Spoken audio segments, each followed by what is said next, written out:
think a lot of folks are really counting on the 2020 election to sort of change the discourse in American history. And I just don't want us to put our eggs in that basket, right? It's the worst case scenario and a nightmare for the Democratic Party. Hey sunshines, and welcome back to my channel. It's Monet, aka Political Bae, and we are here to talk about something really discouraging. And honestly, y'all might be mad at me for even saying it, but there's a really big possibility that Donald Trump is gonna win a second term. There, I said it. I'm sure you all remember 2016, the year that our entire lives, well, I don't know, my life didn't go up in flames, but a lot of people's lives went up in flames when Donald Trump got elected and defeated Hillary Clinton, right? What we also, I don't think many people realize is that, like, he won by the Electoral College and not the popular vote, right? Like, not the individual votes. I think Hillary had a margin of 2 million, maybe? I'm gonna get the number and put it below. So what's the Electoral College? So to win president, we have 538 votes. I think you have to win the majority, or you have to cross the 270 line, right? So what are electoral votes? So basically, when you're voting, each citizen that is voting is basically telling the electors in their state how they want them to vote. That doesn't necessarily always translate into how the citizens vote of that state. And then those electors that are elected via their political party, is a two-step process. I can get into it at a different time, but they're not representatives and they're not senators. They're people that are elected by the state, or basically appointed by the state to sort of to handle where they want the state's presidential votes to go, right? So each state starts off with 3 votes. So the 50 states have 3 electoral votes, and then based on the population of the state, you get additional votes, right? So there are states that have more electoral votes than others.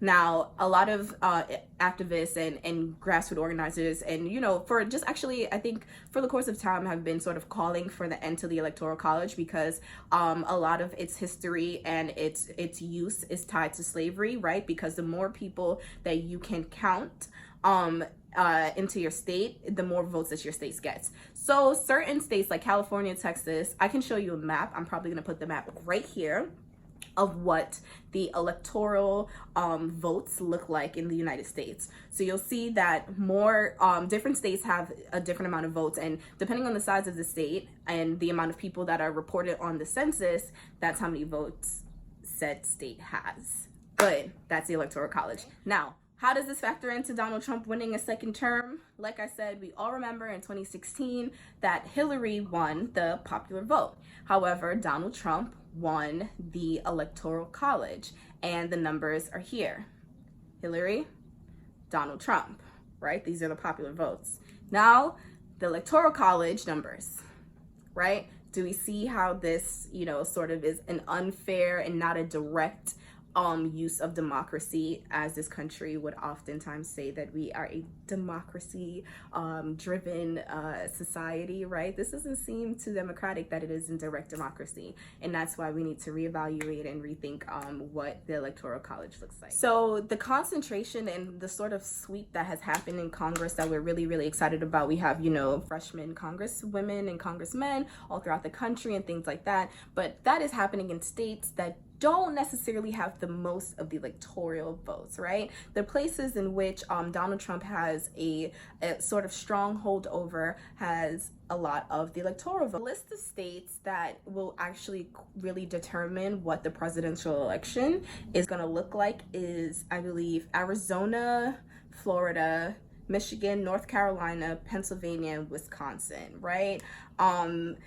That's not to say that other states won't necessarily be influential in this race, but the reality is that the election is going to come down to these swing states, right? And we also have to recognize that these states have a large population of uneducated or not college educated white people who they've determined to be sort of the propelling voters or propelling states in which electors vote Republican or have voted, for Donald Trump, or people with the similar interests in the past, right? So the bottom line is that basically, if we don't necessarily get California and Texas and Arizona in this next election, even if whoever the Democratic presidential nominee is, even if they win the popular vote by even 5 million votes, if the Electoral Colleges play out the way that they did in 2016, he can still win this 2020 race, right? And that's why with the 2020 census that's coming up, it's really, really important that everyone sort of fills that out and is telling people to fill out those things in those states. Like I was watching the news today, and I saw a segment on, I think, Spectrum One, where they talked about how the census is not only going to be available by paper, it's also going to be available on the internet and also by phone. And I know that it's daunting for some people at this point because of the immigration tyranny that's happening, right? And I know that a lot of people are sort of fearful for sort of giving the government information, and those things are completely valid in that sense. But when it comes to the census, if we are going to shift the power in certain states and sort of reimagine politics in the next upcoming years, to even imagine a world in which the Electoral College doesn't exist, we also have to, take into consideration the mechanisms that we need to do to get there. One thing, and even with the Electoral College, is just so bizarre to me because the territories don't get a say in the presidential election, right? So like the Virgin Islands, Guam, Puerto Rico, Hawaii, those places don't get a say in what happens in the Electoral College and what happens in the presidential election, which directly affects their livelihood. So I think it's very, very important that we continue to work locally and at the levels where we are. And, I think a lot of folks are really, really counting on the 2020 election to sort of change the discourse in American history. And I just don't want us to put our eggs in that basket, right? The worst case scenario and a nightmare for the Democratic Party would be that we lose those key states. And the way that, the Democrats are carrying on in that right now, between Nancy Pelosi and her, the way that she's treating the young women of color, I can see them fumbling the bag with the primaries and us ending back up in the same position, having Joe Biden be the nomination, the Democratic nomination, and we having the same issue that we've, had this entire time. So that is my 5 cents on what may happen in 2020. So I want to really encourage people to keep organizing, keep giving back to your community, continuously pay attention to what's happening. There are people being detained who are citizens. There are people being detained who are legally here in terms of immigration tyranny. And I think it's just very important that we don't get too caught up in what's happening in the 2020 election, because the reality is 2016 just might as well or may, definitely repeat itself. So that's my 3 cents.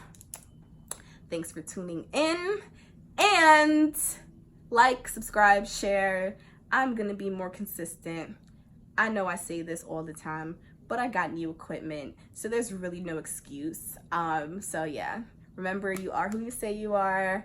Enjoy life as much as you can while we have it, and yeah, see you next time.